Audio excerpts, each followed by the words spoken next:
Oh udah. Terima kasih. Udah? Siapa? Bos. Oke bang.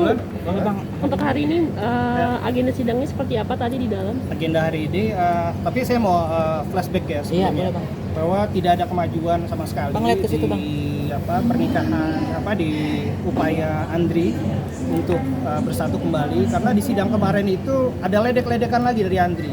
Andri menunjukkan sifat yang buat kami tidak mengerti, tidak dewasa atau bagaimana, atau ingin mempush psikologis Nyai. Jadi dia mengatakan Nyai ketika sidang itu hantu. Nyai pun, untung Nyai sekarang kami sudah tidak terprovok, tapi kami senang ketika Andri melakukan seperti itu, karena itu adalah fakta persidangan yang mengasih lihat watak aslinya dia. Itu sidang kemarin. Kalau sidang hari ini tentang pembuktian, mungkin Pak Mika ya. Oke. Jadi hari ini hasilnya adalah tentang kesaksian dia. Dia menghadirkan 2 orang saksi. Satu adik kandungnya sendiri, yang kedua karyawan bengkel. Ini aneh sekali. Dia hadirkan saksi yang adik kandungnya sendiri itu tidak tahu apa-apa. Tidak ada membuktikannya ini merupakan masih melakukan ritual sebagaimana tuduhannya dia, ya kan? Kan harusnya kan dibuktikan kan? Tuduhan dia itu harus dibuktikan dengan bukti-bukti berupa saksi. Tidak ada membuktikan dengan saksi Nyai tetap melakukan ritual, tetap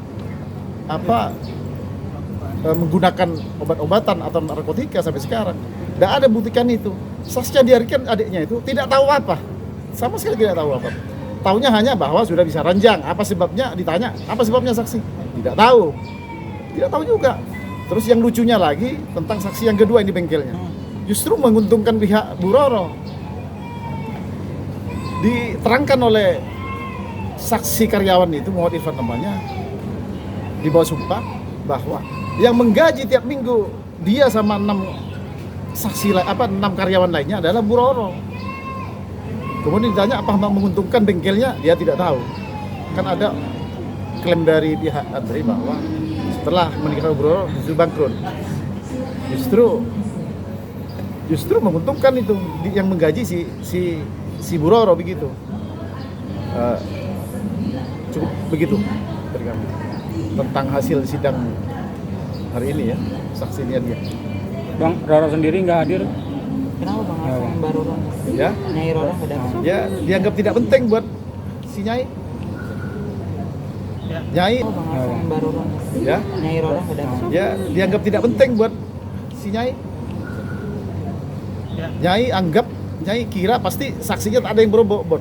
Tidak akan yang mendukung bantahan-bantahannya dia sebagaimana surat jawabannya itu.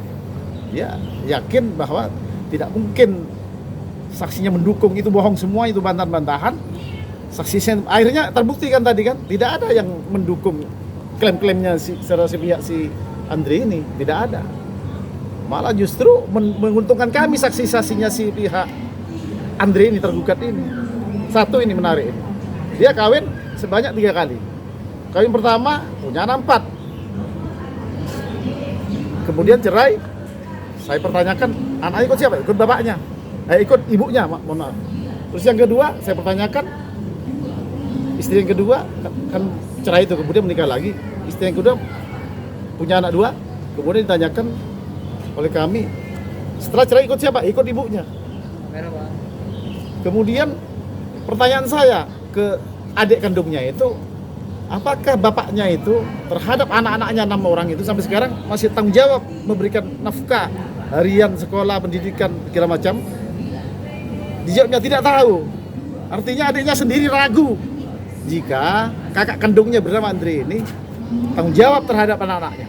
Karena tadi tegas, tidak tahu dia, padahal ini adik-adik sangat dekat hubungannya sesuai pernyataannya si adik kandungnya perempuan bernama siapa itu?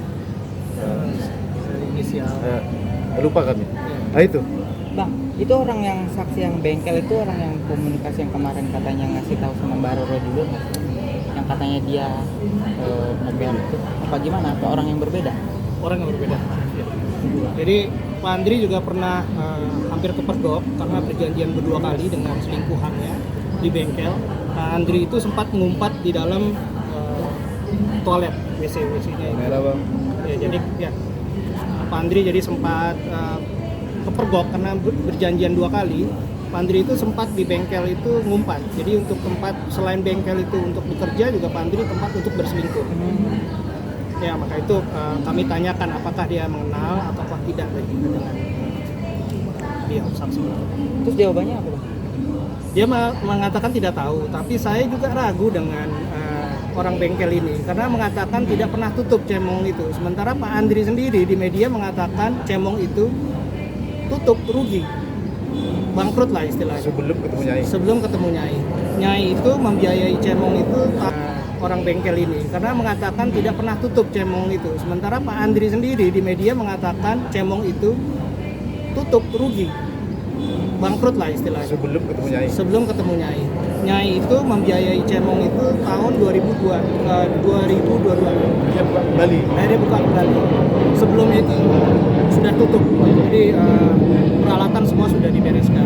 Jadi saya agak tidak percaya dengan saksi ini karena dia bertentangan dengan Pak Andri sendiri di dalam pernyataan di media-media yang menyatakan cemong itu sudah tutup.